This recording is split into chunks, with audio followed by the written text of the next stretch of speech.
Hello everyone, this is Vishal, and in this video we will cover the second part of unit 4, that is introduction to MySQL. Okay, so let's begin. Introduction to MySQL. Okay, MySQL is a relational database management system, RDBMS.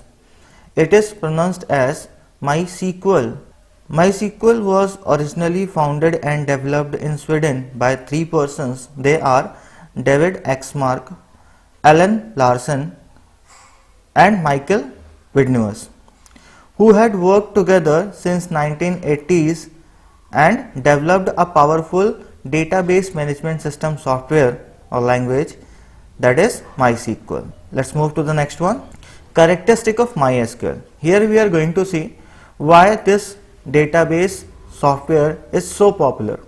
Okay, so the first one, MySQL is released under an open source license, so it is customizable. It requires no cost or payment for its usage. You can use it, you don't have to pay any amount for this. MySQL has superior speed and is easy to use and is reliable. MySQL uses a standard form of well-known ANSI SQL standards. MySQL is a platform independent application which work on many operating systems like Windows, Unix, Linux and many more are there. Okay, and has compatibility with many languages including Java, C++, PHP, Perl, etc. Okay, then MySQL is an easy to install RDBMS and is capable of handling large data set. It means you can store a large amount of data in MySQL database. Now, since MySQL is released under an open source license, okay, as it is released under an open source license, it does not require any cost or payment, as we have seen, for its usage. Anyone can download this software from a specific location on internet. You can go to the browser and download from MySQL website, and this MySQL is now supported by Oracle. Okay, now moving to the next slide, that is categories of SQL commands. Now SQL commands can be classified into the two following categories which is given here, like DDL means data definition language commands. The DDL part of SQL permits, अब हमें ये क्या permission provide करता है?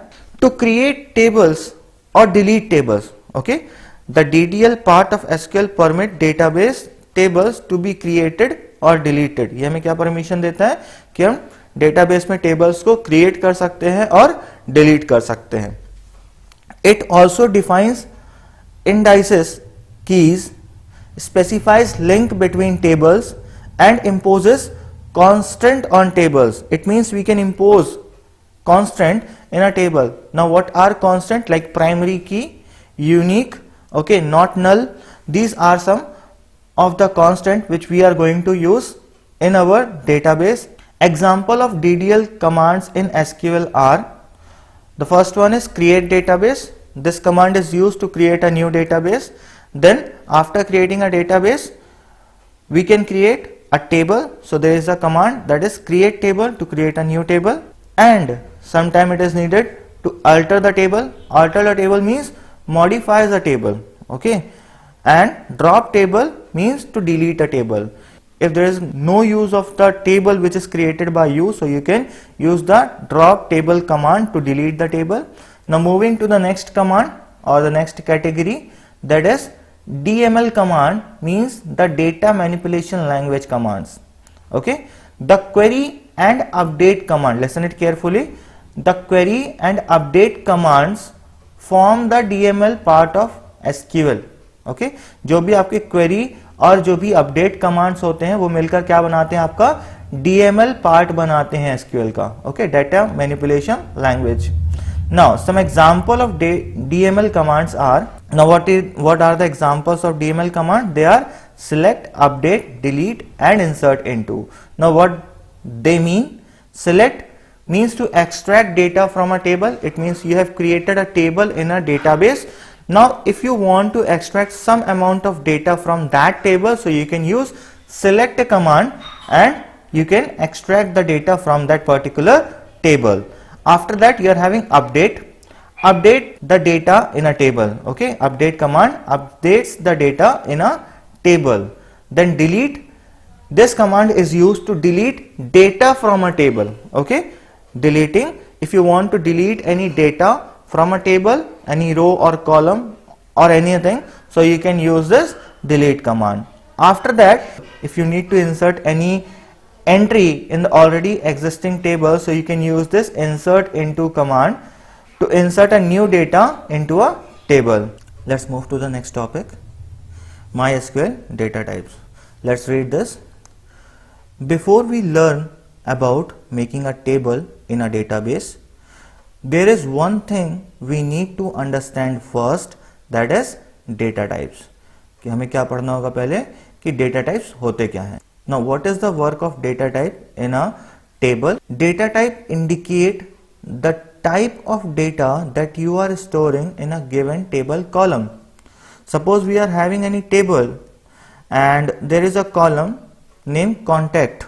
Okay, so what kind of characters or content we are going to store on that particular contact column, that we have to define using a data type. So what are the different data types available in MySQL? Here is the list of some of the most common ones and what type of values they hold is given in this particular table. So let's read this. Okay, here some class are given like text, numeric, date and time. Here you can see there are two text class and two numeric class. Okay, so let's read this one by one and understand what is the work of different kind of class and data and what are their description and example. So text, here it is given car, some are calling it char. Okay, and under the parenthesis it is given a size. Now what is the description given here?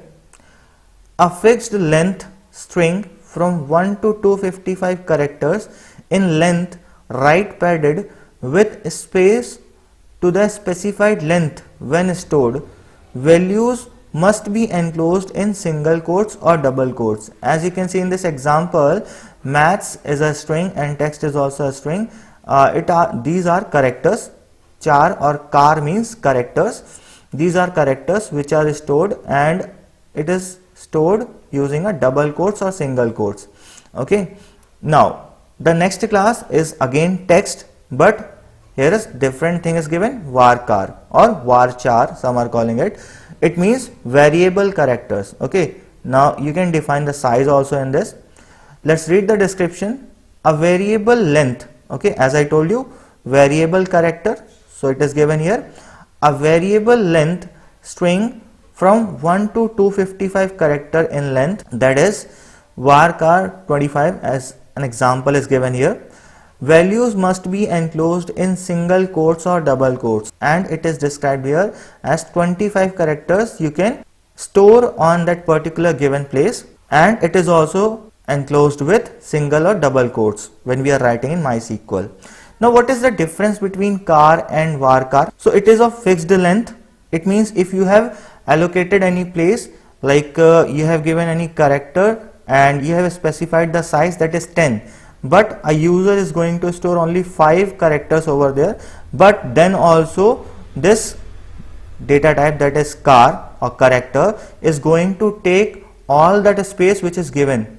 Okay, it means if you have stored any character that is of 5 length, okay, 5 alphabets, then it is going to take that particular 5 space more which you have allocated, which you have given.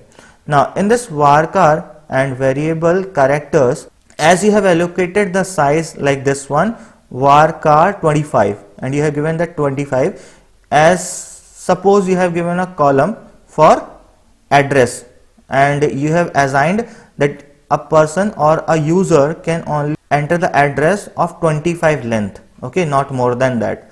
So those who are going to store the amount of character. It means someone has written on just their address in 10 characters, so that 10 characters will be taken by varchar, and the rest one means 15 will not be taken by that. Okay, that will be excluded.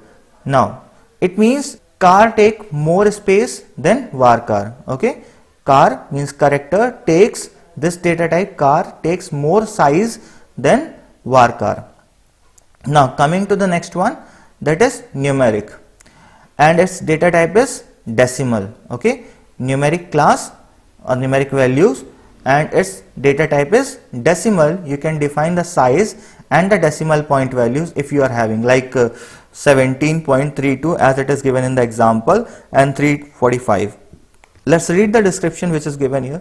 Decimal data type can represent number with or without fractional part. Okay, decimal data type can represent number with or without fractional part. The maximum number of digit may be specified in the size parameter. The maximum number of digit to the right of the decimal point is specified in the D parameter. It means as it is given D, it means after decimal how many digits you want, you can specify here. Now coming to the next one, that is numeric.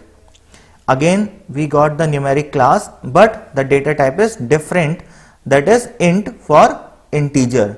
Okay, it is used for storing integer values. You can specify a width up to 11.